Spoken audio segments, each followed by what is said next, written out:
पहली बात तो मैं अपने आप को एक कलाकार मानता हूँ और डिफ़ाइन करने की बात आती है, तो मैं स्पेसिफ़ाई नहीं करता, मैं एक अन्वेषक के रूप में अपने आप को प्रेज़ेंट करना चाहता हूँ दुनिया के सामने। मतलब मेरी खोज ही मेरे कला का उद्देश्य है और मेरे जीवन का उद्देश्य है।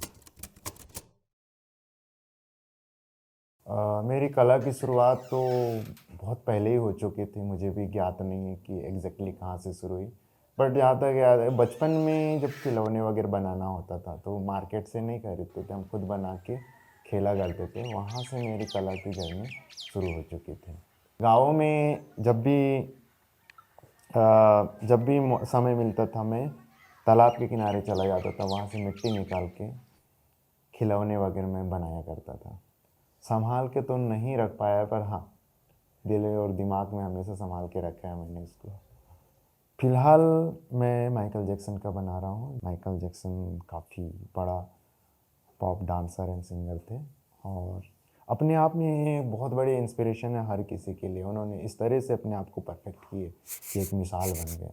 और वैसे ही मैं खुद को भी अपने आप को भी कंपेयर करता हूँ मैं माइकल जैक्सन से और उनसे इंस्पिरेशंस लेता हूँ कि हाँ, उन्होंने कितना मेहनत किए होंगे और मैं भी मेहनत करता हूँ पर्टिकुलर अपने स्किल्स पे। बेसिकली मैं अलग-अलग आर्ट फॉर्म में मैंने काम कर रखा है, तो जैसे पेंटिंग हो गया, रंगोली हो गया, इसलिए इसमें थोड़ा-सा वक़्त लगता है बनाने में। लाइक एक प्रॉपर पोर्ट्रेट बनाना है, तो मिनिमम 2 दिन का समय तो लगता है। चैलेंजिंग तो कभी नहीं लगा मुझे, क्योंकि मैंने कभी उसका रूपरेखा तैयार नहीं किया मैंने। जब भी काम किया मैं एक शौक से किया, पूरे दिल से किया उस चीज़ को और जब वो फाइनली जब आउटपुट मिला, तो वो हमेशा अनएक्सपेक्टेड रहा। तो ऐसा कभी मौका नहीं आया कि हाँ, निराश होने की ज़रूरत पड़ी हो। हाँ, कैलकुलेट करके बना था कि मुझे पर्टिकुलर ये करना है, ऐसा करना है। तो हो सकता था कि निराशा होता मुझे, बट मैंने अपने ऐसा हॉबी के बतौर मैंने काम किया तो मुझे कभी लगा नहीं। जब भी मैं मटेरियल के सामने आता हूँ तो मटेरियल खुद बयाँ करने लगती है कि हाँ, इससे कैसे आकार बनने वाला है, कैसे मतलब इस चीज़ का शेप मिलने वाला है, उसको काम कैसे करना है। एक अंदाज़ हो जाता है अंदर से। ऑटोमैटिकली वो चलने लगता है थॉट प्रोसेस जब भी हाथ में आता है। सबसे बड़ी इंस्पिरेशन तो मेरे लिए सौंदर्य है। सौंदर्य को आप अलग-अलग रूपों में देख सकते हैं। प्रकृति में जितनी भी खूबसूरत चीज़ें होती हैं, वो मुझे इंस्पायर करती है उस चीज़ को आर्ट के फॉर्म में कन्वर्ट करने के लिए। जैसे कि मैं नेचर के बीच में रहना मुझे बहुत अच्छा लगता है, क्योंकि वो चारों तरफ सौंदर्य से भरा होता है। जिधर देखो वहाँ पे सौंदर्य दिखता है आपको, थोड़ी देर के लिए। आप पानी के किनारे चले जाओ, पानी में भी अपने आप में खूबसूरती दिखती है। उसके अंदर मछली भी तैर रहा है तो वो भी खूबसूरत लगती है। बेसिकली मेरे जो एनवायरनमेंट होता है आसपास के, वही मेरे लिए खोज का ज़रिया बनता है।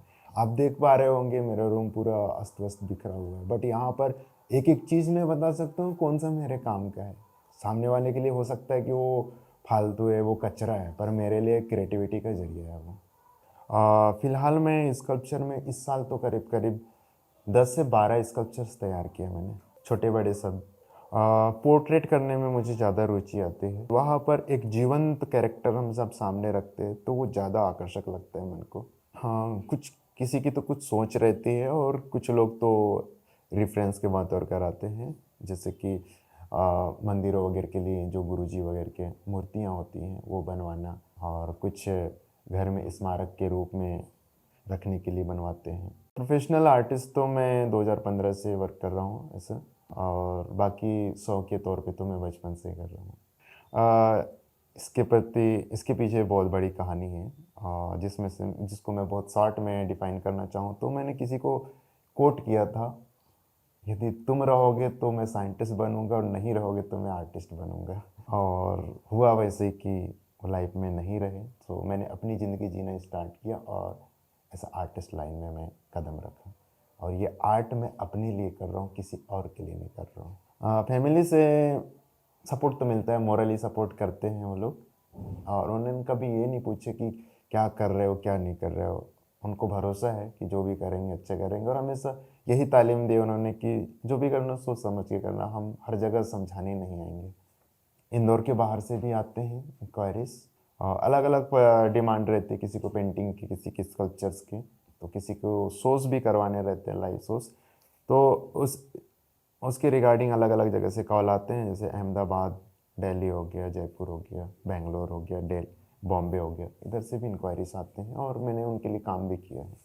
सबसे बड़ा जो निराश करने वाला जो पॉइंट होता है वो होता है आडंबर। बाहरी आडंबरों से वो बचना चाहते हैं क्योंकि उनकी वास्तविक जीवन को ख़त्म कर देती है वो चीज़ें, और क्रिएटिविटी वहीं से दम घुटने लगती है। बिल्कुल निराशा आती है जब मैं कुछ ज़्यादा उसमें दिखाने की कोशिश करता हूँ, लाइक एक्स्ट्रा मैं जब डालने की कोशिश करता हूँ बिना सोचे मतलब उस चीज़ को जब फील किए बिना बनाता हूँ तब जाके ऐसा सिचुएशन आता है। अदरवाइज जब मैं उस जोन में जाके काम करता हूँ तो कभी निराशा नहीं होता।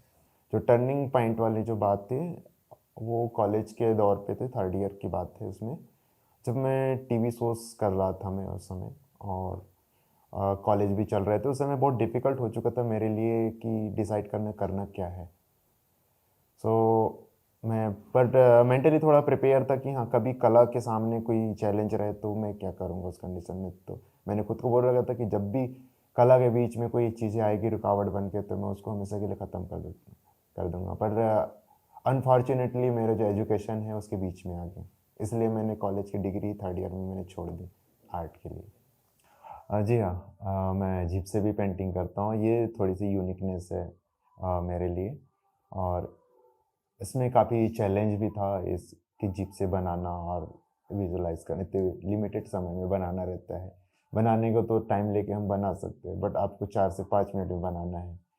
तो उसके लिए काफ़ी बेसिकली मैं स्पीड पेंटिंग भी करता हूँ, और इसमें मैंने हर फॉर्म ट्राई कर चुका था, जो ऑलरेडी रियलिटी शो में हो चुके हैं, लाइक ब्रश से पेंटिंग करना, फास्ट ग्लिटर से करना, मल्टीपल कैनवास से करना, ये सब हो चुका है। कुछ यूनिक करना था, मेरे पास कोई ऑप्शन था नहीं, तो मुझे रियली दिमाग में आया कि नहीं, जिप से कर सकते हैं, और फिर मैंने जिप से स्टार्ट किया बनाना।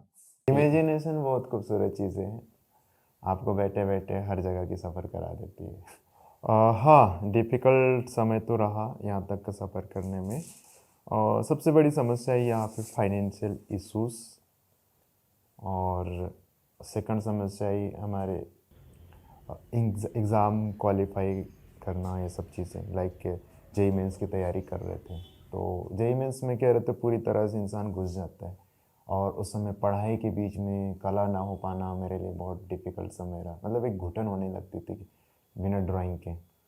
12th तक मेरा कोई अचीवमेंट नहीं रहा क्योंकि मेरा जो क्षेत्र था बहुत बैकवर्ड एरिया था, ट्राइबल एरिया। सो वहाँ पर कोई अपॉर्चुनिटीज़ नहीं होते थे, कोई ऐसे कॉम्पिटिशन्स वगैरह नहीं होता था। जब मैं कॉलेज में आया इंदौर में, उसके बाद से फिर मैंने अचीवमेंट्स हासिल किए बहुत सारे, वन बाय वन, जहाँ पर नेशनल इंटरनेशनल्स भी मैंने अचीव किए हैं। स्केचिंग भी करता हूँ, और पेंटिंग्स में सभी मीडियम्स में मैं काम करता हूँ, like acrylic, water and postal, और साथ ही साथ मैं ट्रेनिंग भी प्रोवाइड करता हूँ। फिगरेटिव पेंटिंग्स मुझे जो सेमी रियलिस्टिक में होता है वो काम करना अच्छा लगता है। इसको हिंदी में बोलते हैं मानवीकरण चित्रण प्रकृति का। अ, इसमें इंसानों के जीवन होता है, उसको प्रकृति से रिलेट करके एक क्रिएशन तैयार करना मुझे अच्छा लगता है। ये अपनी कहानी को मैं उस अलग अलग रूपों में दिखाता हूँ उसमें। आज जो कर रहा हूँ ज़्यादा पसंद है मुझे, क्योंकि उसमें लाइनों से बंधना पड़ता है, और बंधना मुझे ज़्यादा पसंद नहीं है आर्ट में।